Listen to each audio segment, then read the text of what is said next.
mes côtés. Nous étions là à 3 dans le véranda. C'était vers 23h30.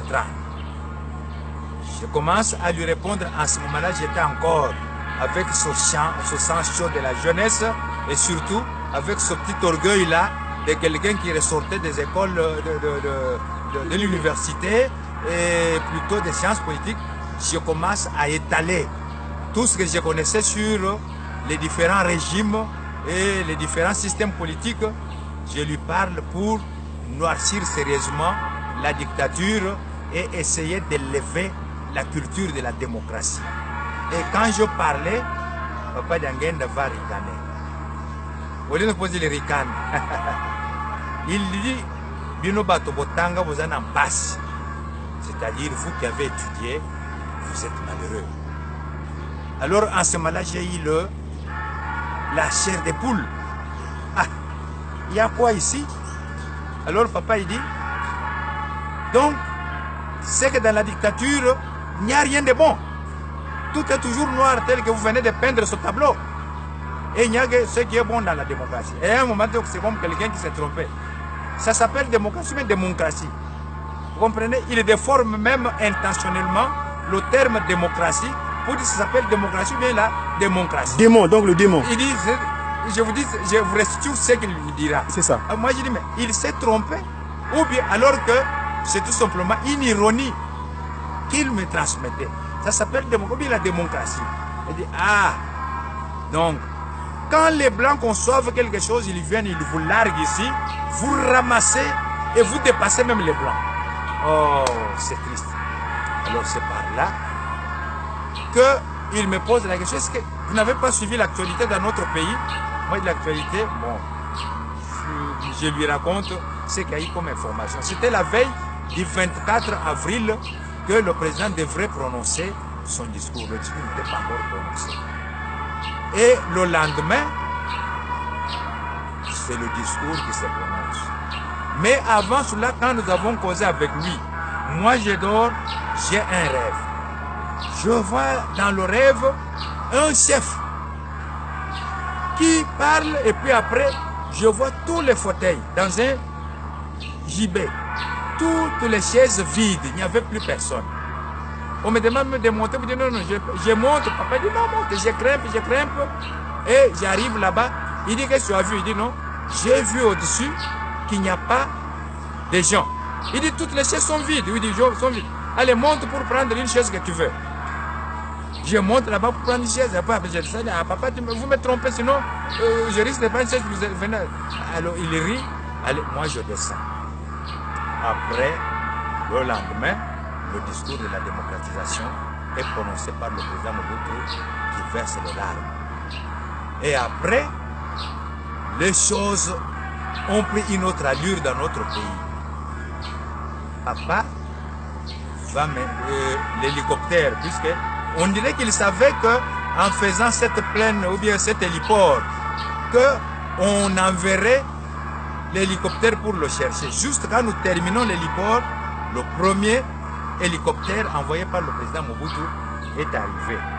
Oh non, le président a besoin de vous. Le président a besoin de moi. Allez, papa dit je pars, mais je ne veux pas dormir à Kinshasa, je dois faire un aller-retour. Là c'est la période de 3 mois. Il est parti, là c'était vers le 26, non c'était je vois le 26. Il est parti. Arrivé là-bas, il a rencontré le président Mobutu. Il rencontre le président Mobutu. Mobutu qui lui dit, voilà, j'ai prononcé le discours pour la démocratisation. Je ne sais pas, vous, comment vous avez apprécié ce que j'ai fait. Là, papa n'a pas mis l'eau dans sa bouche. Directement, il lui dit, président, pourquoi tu t'es permis de faire ça? Alors le président, il va dire non. Voilà, avec le vent de la perestroïka, les Blancs m'ont dit ceci, que si vous ne démocratisez pas, nous n'allons pas vous soutenir, etc.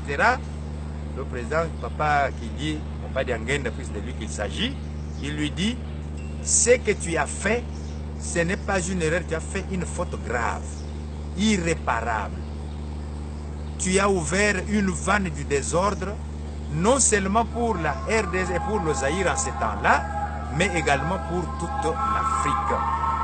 Sachez bien que ce que vous avez fait, le désordre que vous avez créé, si vous ne tirez pas attention, ça va vous emporter même vous.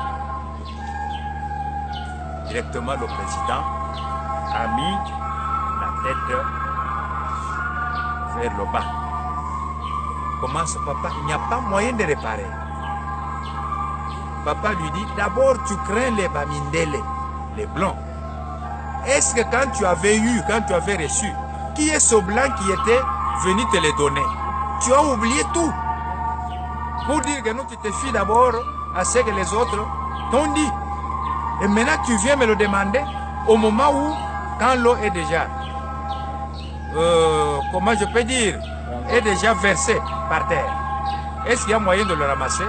Vous avez déjà déversé l'eau, c'est difficile de le ramasser. Oh papa, faites quelque chose, le président commence à pleurer. C'était déjà tard. Mais il s'est rattrapé un peu avec ce qu'on appelle la réhabilitation de papa Simon Kimbangu en 1991. C'est cet effort-là qu'il a fait, qui lui a valu encore un peu de temps. Nutetos cela, je crois, son certificat de départ était signé en ce temps-là.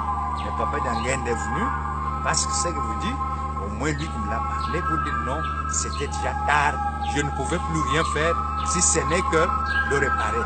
Mais malheureusement, la réhabilitation dont papa s'attendait, ce n'était pas une réhabilitation politique qu'il avait fait. Papa voulait la révision du procès.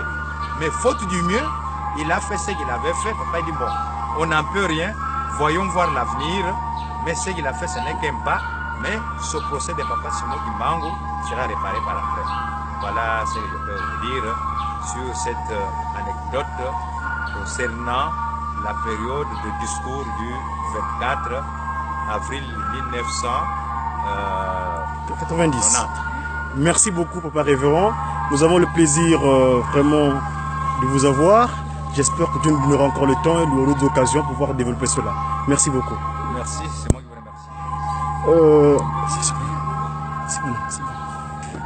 Voilà, chers amis, c'était d'une manière